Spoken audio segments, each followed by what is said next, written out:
Yo, yo, yo, yo, yo, what up, what up, what up? It's your girl V-HENNY, man. You already know the vibes. Welcome to the Artistry, where we talk shit about music, entertainment, and the everyday struggles. And you know how we do, man. We always have a dope guest in the building. We have hip-hop artist. She reps Washington, D.C. / Maryland. Make some noise for your girl, TrUth Speak.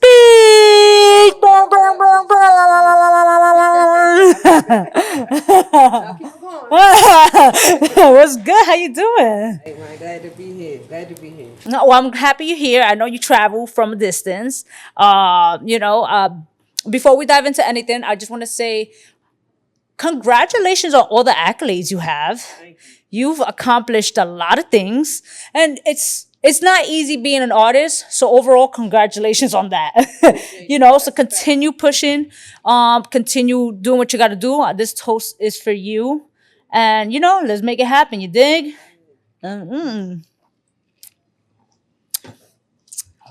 Ooh, they did mine extra strong. Shout out to Sangaho for having me here, by the way. I know this is your first time being here at the venue, right? Yeah, What are your first time thoughts? Here, period. New York, period. I've been to New York, but I was like 8 or something like that. And Okay. we went to see a play, so I consider this my first time Okay. being here. Okay. Well, welcome. Welcome to Mikasa. No, that's super dope. That's super dope. Well, I'm glad this is your first time. You here with V-Henny with the artistry. We're here in Sango Hall. You having some drinks. I know that you are originally you was born in Washington, D.C. and then raised in Maryland. Yeah. And then now you're saying you're back at Washington, D.C. Right. How is that? How is the transition going back and forth? Really, it's no transition because I'm from PG County, right? Yeah. Like, PG County and DC is literally a street away from each other. So everything is pretty much the same. Okay. Except the buses come a lot quicker in You- DC. And it's crazy because I remember when I went to DC, right? There was like, yo, we going to Maryland to go hang out. I was like, Maryland? I was like, I ain't going to a whole nother state. And it literally was 15 minutes away. That's it. It's like Queens, Long Island, or like Bronx, for us. And I had the same thing when you said we was going to be in Queens. I'm like, cool. I look it up and say Long Island. So I'm like, Long Island? How's it in Queens? People like, ain't that too there? So we had the same reaction. Right. No, but definitely, Washington D.C. is super dope. The energy is a little crazy for me at times. I did a show out there during right before pandemic times, right before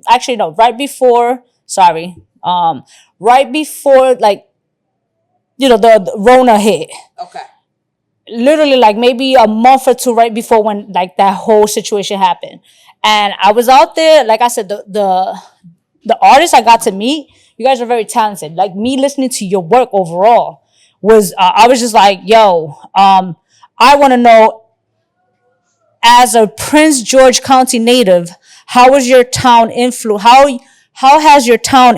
your music and artistic style? Well, I don't know that I would, I guess, attribute the town to my style. It just really was just my upbringing. Mm-hmm. And that upbringing can happen anywhere. So I grew up in the church. So I was always around music. My father, he used to be a DJ. So he had the old records in the house. My mom, she was into music. And so heavy in my area is go-go. Okay. You like go-go music? You can say no. What's go-go? No, I have an idea what's go-go, but what's go-go? I don't want to confuse it. I don't want to sound ignorant. It's like a fusion between reggae and funk. That's kind of how it started out. Oh, so okay. Out of town, they it sounds like pots and pans. That's what people used to say. Okay. But it's a fusion of those two types of music. Okay. That's how it started. So you ever heard "Sexy Lady"? Yeah, I did. Yeah, I just didn't know what. Okay. That's go. All right. You see. Okay. I didn't want to sound real naive or understand, so uneducated. So now I understand. I didn't know that. So that's how you was influenced with that. Yeah, just going and seeing the live performances and you know, I was in a band. So like I say, it was just everything all together. Okay. I would love to do a song with the go-go band. Okay. Kind of like Wale did. You heard of Wale before? Yeah, I know who Wale. But yeah, you know, I was making sure. No, you good. So yeah, I just been around music forever, and you know, poetry also played a part in it. Right, because I noticed that you had won an award for. Well, you was nominated for best was like it best or best news poet? So before we get into that, though, I want to know. So because you was influenced in music early on, when can you say you started taking music seriously? A little while after high school, I would say. I mean, let me say, actually that's not even true because I wasn't consistent, so I wasn't serious about it. I got consistent, which to me is getting serious about it about 3 years ago. 3 years ago, okay. Always could do it, and would do it, but I didn't take it serious until. So what made you? What was that shift? What that shift of mind? No, you can say the Rona hit. You understand? The Rona hit. Everything was closed down, and it just kind of forced you to get back to who you are. I was one of those people that never stopped working. Okay. But everything else was, you know, closed down, and so I just started getting in my bag. I'm like, okay, it makes you realize I don't really want to do the job I'm doing. You just start fucking right. You got time to sit and think. So I'm like, well, what can I do to help make money, but it's something that I enjoy, I'm passionate about. I started out with Unmute the Mic. I don't know if you saw that on my page. That's my platform where I highlight other local artists. I was just thinking, man, the DMV is so talented, but we don't really get those looks. Why is that? You know, I don't know. Maybe gatekeeping. I don't know. I feel like we don't really get out of our bubble. Like even to go to Richmond is not far. Right. But people act like I ain't going to Richmond. I'm like, you see me, I want to pay with you. Right. No, it's a fact. We got to get out of that bubble. I think that's the biggest thing. I feel like that's a mindset though. Like not everybody has that mindset where they're like, you know what, I'm gonna pick up and go over there. You know, like, it is not easy. You know, it's discipline. You know, so 3 years ago you started being consistent. Are you in a space of where you can say you're now generating revenue through your platform or through your artistry? No. Okay, that's fine. That's fine. I'm investing a lot. Okay. Right now, I'm getting rewarded in other ways, as far as like opportunities, and things like that. So I know it takes time, right? And you know, me and my wife talk about this all the time. It's like you hear these big artists like, man, it took 10 years of grinding. I'm 3 years in. You know, I got to look at the long game. So I'm just, you know, it's fine. It's all about working. It's all about working smart. Then, you know, like, yes, we're going to work hard, but work smart, you know. What are some challenges you face as an emerging artist building their brand from the ground up? Because you mentioned money, but what else? Just all the tasks that comes with it. Like, so you got these artists that have big teams or even a small team. Okay. You know what I mean? And they can help. It's not just being an artist anymore. That day is gone. Right. You could just be the artist unless you have like some sort of machine behind you. So like with me, I got to learn everything. I have to learn how the business. Okay. I have to learn how to read contracts so when they come, I know what I'm looking at. Yes. I got to learn how to market. So right. It's a lot of, I'm my own social media team. You know? You have to learn the business end. That's a lot of work. It's a lot of work. It is. But you know what? It's definitely necessary as a person who does events, and I'm one of those that I send out agreements for everything, right? Because I'm pro artist, so I feel like when it comes to being a pro artist, I want you to see what's being done, how is it, why you investing in this situation, so you can see it. And then if, let's just say, God forbid, something happens, everything's just written out, right? But it's like, I love the fact that you said like you had to make it your business to learn how to read agreements, contracts, learn the business end, because a lot of these artists are not taking the time to reading these contracts and putting them in these situations where they're going to take major losses. As far as you not making the money that you want to make right now, like you said, there's still benefits. There's still other ways that that you're putting yourself out there. So, I mean, continue, because again, it's an expensive industry. if listen, if you want to be this artist, especially like what type of artist you want to become. So I guess my question to you is, what do you want to stay independent? Or are you looking for like a partnership with a label, distribution? What exactly are you looking for? Right now I'm trying to build up as much as I can independently, so I have a leg to stand on when those conversations come. Okay. You know, I want to be able to say, well, this is what I'm bringing to the table. Okay. I don't need you to do. I can do that myself. How do I benefit from you doing it for me? Like, having those conversations. And I see a lot of artists now, they're doing like the distribution deals. I would be interested in that. I would have to read more on it.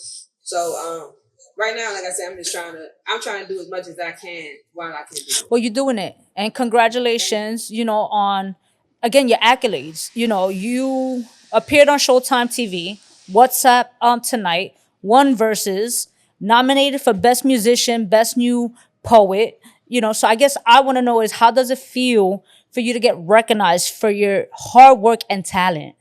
It feels good, man. It feels like it's my time. Like, you know, my last album, well, my first album was titled "It's Time," and that's how I feel.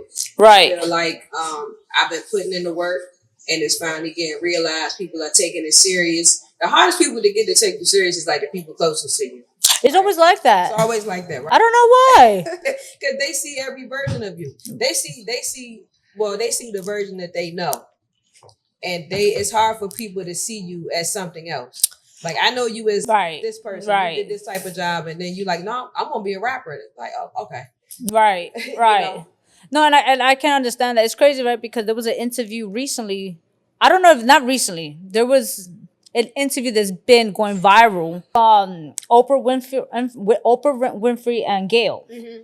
And I love, you saw the clip, right? Mm-hmm. Where they're talking about like their friendship. Yeah. And it's like how, like, to surround yourself with people who actually cheer you on. Mm-hmm.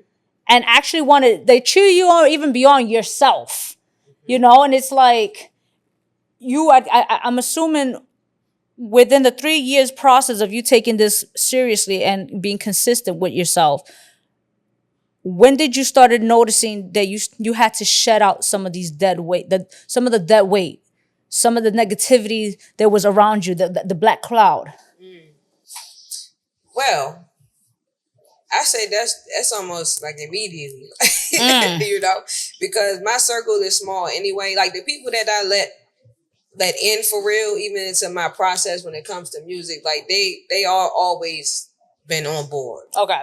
You know, it's people that have tried to join since the 3 years. And, you know, I just try to use my discernment to figure out who needs to be here, who doesn't. But it's an ongoing process because everybody changes. Experiences change people. So, you know, it's just always reevaluating. Right. And seeing how I feel with who's around me. I love that you use the word discernment. That's such a powerful word. Love it. You know, are you spiritual? Like, because I know you grew up in you went to church, so I know that's more on a religious aspect. Mm-hmm. But are you more religious or spiritual? Does it matter to you? I'm more spiritual, I guess, just by definition. Okay. Really, but I do feel like the church gave me a good foundation. It helped to, you know, form my moral compass. Okay. You know what I mean? Like, it's a good starting point. So. But I am spiritual, I guess you would say, just by definition. I know you're very expressive when it comes to like speaking on your truth, you know, so I know a major part of your journey or of your story would be your sexuality. Mm-hmm. You know, so can you share your experience on how this shaped you as an artist and influenced your music? That's a good question, V. So We'll start with the name, and it all ties in. So my name, TrUth speaks volumes. Okay. One of the things I had to learn as an artist, well, just in general in life, I had to learn to accept myself. Okay. So it was cool, like, you know, I'm with my friends and everything. I can live my life, you know, everything cool. When I go home, we're not talking about it. Right. Like, a lot of people don't know, some do know. I didn't like officially come out until I was like 25. Okay. And it was because of my wife. You know, I was serious about her. I wanted to marry her. I'm like, I I can't marry you, and I haven't had this conversation. Right. Now, they knew, you know, they could look and tell. Right. No, I get it. Because listen, they could tell. I'll be like, let's be honest. Yeah, but we never had that conversation. Okay. Right? And so speaking my truth is so important to me because I lived so long denying a piece of who I was to certain people around me. So in my music, I'm always going to be authentic. No matter what it is. And so like I go back and forth between rap and R&B, and I got people telling me pick a lane, choose a lane, you can't do both. And I'm like, that's who I am. And that's what I want to do. I get it. I'm, as long as you're authentic to yourself, right? Mm-hmm. You know, and I'm happy that at the end of the day, I feel like one of the biggest struggles would be accepting yourself. I can relate to it, you know, so I feel like I'm proud of you for it because again, it's not, people don't, you have so many people where they're assuming like, hey, you're a woman, everybody accepts it. And they don't understand the back end to it, you know, the inner deeper thoughts to it, you know, the acceptance to it. Yep. And especially that again, knowing that you come from a religious background, you was in the church, you know, so like, because I know you came out to your parents late. I did. How was that? Well, honestly, it was at that point. It was what it was because I'm going to marry this woman. Right. And at this point, I'm grown. Did you receive like, was it receiving in a loving aspect as you expected, or it was the opposite? So I was surprised with my father. I thought that one was going to be a little difficult. Okay. But he was just, like I say, they already knew, but it was just never right. So he was just like, hey, I love you. It's cool. You know, my mom is always love. My grandmother is who raised me. Okay. And she didn't come to my wedding. Oh, okay. So the religion played a part in that. Now, did she accept my wife? Of course. Later on, she didn't come to my wedding. I think that was just the pride. Right. You know, like I can't go there. I can't. But my wife, she loved my wife. Okay. You know. It was just all in timing. Mm-hmm. You know, and it's crazy. I found a Christmas card from her maybe a year or two after she passed. She's been gone 3 years now. And it was to me and my wife. You know, so that I was like, it was nice to see that. Wow. I know you have a kid, correct? Mm-hmm. So how do you involve your child in your music then? Well, I just started bringing him to some of my performances. We always listening to TrUth at my house. So that's dope. He knows the words, like he know the word he dancing, like if the beat come on, he know the song. Oh, and he only 3. Okay. He like, oh, this woke. I'm like, well, I'm glad that you are able to have your son, you know, vibe to your music, because you know how some people they can't listen to their music, you know, like. Do you face any misconceptions or stereotype as an LGBT artist and a parent? Well, I get people telling me Happy Father's Day all the time. I'm not a father. But I think just assume that's the right thing to do. I don't know. But, you know, that ain't me. I'm a woman. I'm glad to be a woman. Don't want to be a man. Yo, facts. Hey, I'm good. I just like what I like. But as far as like the music, no stereotype, because my music isn't stereotypical. Like, you know, and I don't really know what are the lesbian songs sounding like. I don't know. Mine isn't always. You know, and the only lesbian that's coming to my mind right now would be Young M.A. Yeah, I like Young M.A. too. I'm trying to think. I'm sure there's mad. You know, you have your Ice and Lotto, like supposedly they bisexual, you know, whatever. But I think they are. I feel like so many people are using this whole I'm bisexual, are saying they're fluid sexually. I think it's just not all, so don't kill me, but I feel like it's a trend for some. Okay. You know? But that's just, you know, that's my opinion. It's not facts. You know, like, but I'm glad that you are able to, like, you know, like overcome a lot of these, you know, these challenges. And not only that you have your son that he's involved with your music and you're implementing this, what are you like? What is it that you want to instill within this whole process of as an artist? With my son? Yes. If you want something, you gotta go get it. You gotta work hard, and it's important to find out what you're passionate about. I want him to always do what he's passionate about. I'm gonna always support it. Okay. You know, so I don't care if you don't like music. That's fine. What do you like? And if I don't like it, I'm gonna learn to like it. Right. So just never feel like you can't do what you're passionate about. There's plenty of people making money off what they love. No, that's you know. So we'll figure it out. Do you feel like it's harder now? Do you feel like it's harder to be an artist now, or was it harder back then? Man, I go back and forth on this, but it's different times, man. It is different times. It's hard for different reasons, folks. I feel like back then it was harder to get on because it was built on like relationships. And Right. Yes, it is. Built on relationships. Yes, it is. It was who you knew. Hey, I know a kid up the street who can sing. You getting introduced, like. I feel like it's still who you know. It is. But there's also the virality, the whole viral situation. You can make somebody pay attention to you now. They didn't have that back then. So if you was dope and you was from Jersey and I'm in Florida, I don't know how do I hear about you unless you're going somewhere in person. Now you can just get on Instagram, TikTok, and go viral. You're right. Everybody can know you all around the world. No, you definitely. I feel you're right with that. I feel like that's a whole different beast. You know, like two different times because. I feel like right now a lot of artists have this mindset like I just want to go viral. I want to go viral, which is cool. Go viral. But can you maintain and stay consistent on being viral? Do you have that song that can be viral? You know, so speaking of songs, congratulations on your 1 year anniversary. Thank you. With It's Time. You dropped that last year, 10 tracks. And then you have your EP Truth Be Told, that you dropped in June. Yeah. How was that? Let's talk about your creative process. Okay. So let's talk about first with your album. When it came to creating this album, I feel like I think it's fun but challenging moment is when you're creating an album and I know you over recorded and you got like 10,000 tracks and now you're in the process of like, all right, what songs am I selecting?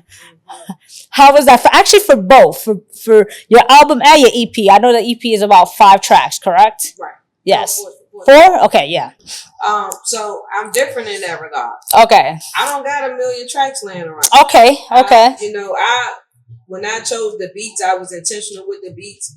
If I didn't feel like it would fit, I didn't even record on it. I didn't even write to it. Okay. So I was just very intentional with how I wanted the album to be. The types of songs I wanted, the sequencing and everything. So there's no leftover tracks from that one. The EP, I had some leftover beats. So that was the first time where I had to actually be selective, like between multiple beats. But I didn't write to anything. It's really like I just be trusting the process. If I'm trying to write and it don't come, next. So you'll place it to the side, and then you'll come back to it. I'll come back to it. Okay. And, like one of the tracks that didn't make it, or a beat that didn't make it, then I tried. I loved it. I loved the beat. I'm like, I gotta have this on the EP, but it just wasn't flowing. Okay. Finished the EP, put it out, went back, finished it in a day. So I trust the process that much. Okay. That I just kind of let it guide me. Really. From the EP, what track would you say made you step out of your comfort zone? Maybe, I think Moonlight. Moonlight? Mm-hmm. The intro. Why you feel like it took you out of your comfort zone? I like that beat too. That beat was hard. Shout out to Solo James. He produced the whole project. It was a more vulnerable track. So I was speaking on how I was feeling like mentally, or how I do feel mentally occasionally. Okay. But like the walls are closing in. That's how I feel sometimes. And so I was really speaking like it's a song into my inner thoughts. Gotcha. And so to put that out there, that was different. That was one of my more like, I guess, real songs. Like I don't know how to. No, I get it. More personal, I'll say, more personal. So, do you often get vulnerable with your music? Would you say? I am now. You are now. I am now. Okay. What track would you say you felt like you were your most vulnerable and you like it really touched you emotionally? Falling. Wow. Like that. So that's the song that's on my album. Right. And it's the song that tells my whole story with my wife. From when we started dating all the way through getting married, having a kid, it's her song. And so it's literally our story. If you listen to it, that's the story. It's no fluff or anything. Okay, that's what's up. And you guys actually like do business together, correct? Like you guys work together? I mean, she helped me. Okay. I help her. I don't know. Okay.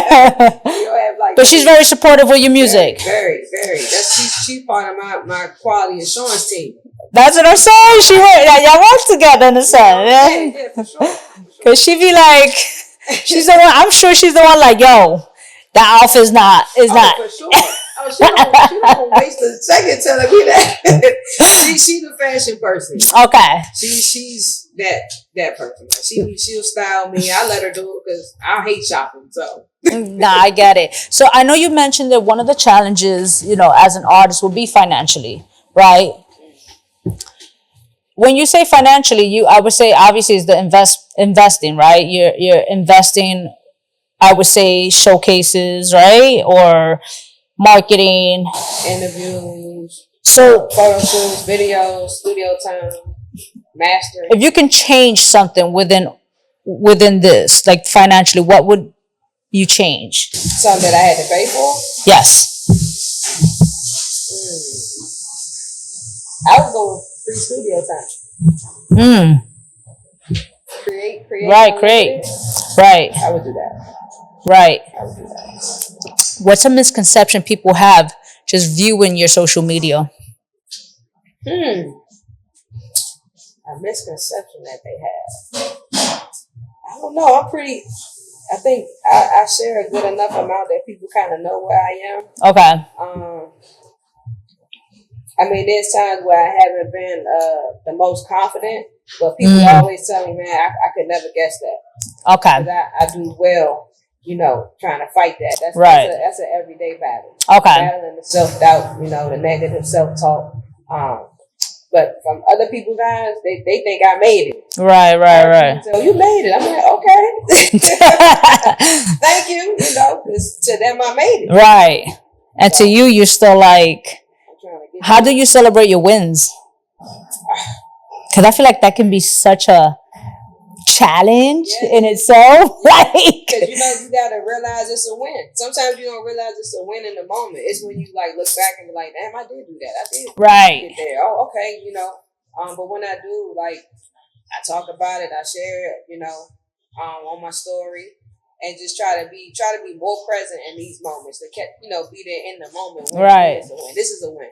Being here with you. Gotcha. I know about you. Did you know that? Somebody told me about you. Who told me? I hope it was a good thing. You ain't sure? So it's great. I was on a phone call. I used to go to Full Sail University. Okay. For audio production, and took a little break, and I got a call from one of the reps. They were telling me about a new program or something, and it ended up being his name is DJ Pierre. His name is Pierre. Oh my!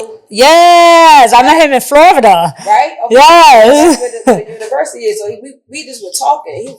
Somehow he found out I do music. I found out he DJ. Right. He was just telling me, man, you ever heard of V-HENNY? I'm like, nah. He was like, man, she do so much for artists, independent artists. That's dope. Look her up. So I looked up your page, and that was 2 years ago. Oh, so wow. I've been following you since then. No, that's what's up. But you see, going back to how we was just mentioning, back then, it's still the same. Word of mouth goes a long way. Yes, going viral, it's who you know. I feel like it's who you know big time because you can't go viral. But I've seen so many people go viral and hit a wall where they're so stuck on just social media. So yeah, so it's for me, it's I feel like sometimes, again, one of the biggest things is word of mouth. And it's relationship is currency. Yeah. You know, that's so that's a fact. And it's so many artists now. So that's what I'm saying. It's hard then and now. Right. Because look at how many people you got to get through.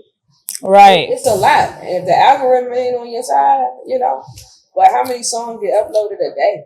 Like hundreds of thousands of songs. Hundreds of thousands. And you trying to get through all of that. So, you know, that's hard to do. So I know you dropped the EP. Are you planning on pushing the EP? And then, are you releasing singles? Like, what are you planning on doing? So I released the video for Moonlight. Okay. Maybe like 3 weeks ago. Okay. We just started filming the next one for Truth Be Told. Show 'Em was a lead single that came out back in like March. Okay. Or something. So every track will have a visual to go with it. Okay. And just really just getting out there making content. I got to make a conscious effort to make content because I don't think like other people. Some people think I think about the content. I make the song around the content I did. Okay. I don't do that. You know. I work on the music first, so it's a afterthought to me to make content. But I'm trying to be more conscious about that and just getting it out there, coming doing interviews, talking to people like you. Yeah, just keep pushing it. I believe in it. I feel like if it got heard, once you hear it, you love it. It's just getting you to hear it. Gotcha. And I feel like getting people to hear is the easy part. Really? I think so. You do? I think so. Yeah. Because all you gotta do is go. You got Spotify? Yeah. Okay. All right. That's easy to do when you got time to really go outside and walk. Like I do that, but I'm talking about on a bigger scale outside of like my bubble, but the spaces like that. But you're so I feel like the challenging part is the marketing and the promo behind that, because getting the people to getting your right now you already put it out there, which is social media, right? Or and all your DSPs and etc. You put it out. So now the challenging part for me is now the strategy behind getting more people to hear it. Right. So that's for me. That's why I'm like, for me, I'm like, yeah, that's easy. But now it's just what the challenging more is more or less it's the financial, the marketing, the promo behind it, the email blast, and etc. Learn how to do that. Yeah, it's all of that. So yeah, it is. I mean, and not to downplay, not to be like, oh, it's not. It's hard. I get it. It is hard, but it's also I just feel like that's the easy part, because to get somebody to hear it right now randomly, you could go to the stream and be like, yo, play my shit. But to make it go, make it as a consistent hearing, like track that you want for everybody, like to be, for it to be like a song to be played on the radio, whatever, you got to put money behind it. Yeah. So I feel like that's why it's easy, because it's really the money you have to put behind the song for it to get to where it needs to be. Okay. That's how so the hearing aspect is easy. It's just the financial. You have the money to put a campaign on it. Right. That's why we could use free studio time. But you're right. And so I did say that finances was that's the biggest thing, because I'm investing a lot, but I'm going to continue to do that. And you're doing a great job. Do not get discouraged. It's not easy. We already know that. As long as you stay disciplined and consistent, everything else will fall into place. That's how I look at things. Lastly, I want to know, when was the last time you did something for the first time? Coming here solo. Coming here solo? Solo. Never did that. Never, traveled like that. So that's my first time, and I've been loving it. I've had a great time. That's dope. I did do some tourist shit. Now we don't be judging. No, okay, what you did? You did tour. What was it? Rode around, but I like that. You did the bus? I did the bus. I ain't mad at it. I had a great time. Because when I went to D.C., I went to the White House. You understand? I'm here taking pictures looking like a whole tourist. Yeah, so I did the tourist. That's dope. Went to Times Square. I've been moving around, so it's been good. That's what's up. Well, listen. Stay consistent. I've heard your music. I know you have something. I'm very selective with who I work with. And for me to have you here is because I believe in you. I see something in you. So, you know, like, we already know too, like, a lot of people are going through ups and downs right now. Just keep fighting and knowing your why. And that's what matters. That's how I look at it. So I just want to say congratulations on your album, your 1 year anniversary on your album, dropping your EP. You know, you doing the music video. You out here by yourself. You understand? Doing an interview with us. You know, you rocking out, doing what you got to do. You know, you have a whole family and you're still doing it. You know, so congratulations on that. Keep pushing. You know, so for those that are watching, where can they find your music? Where can they find you overall? So Instagram, social media is all the same. It's TrUth Speaks Volumes. It's TrUth_Speaks_Volumes on Spotify, Apple Music, all DSPs, SoundCloud, and that's TrUth with a capital U. And y'all already know, man, there's no reason why you shouldn't be following her. All her information will be in the description box below. All you got to do is click on it. It's free. And y'all already know the vibes. It's your girl V-Henny, man. Rock out with your cocks out and jam out with your glamour.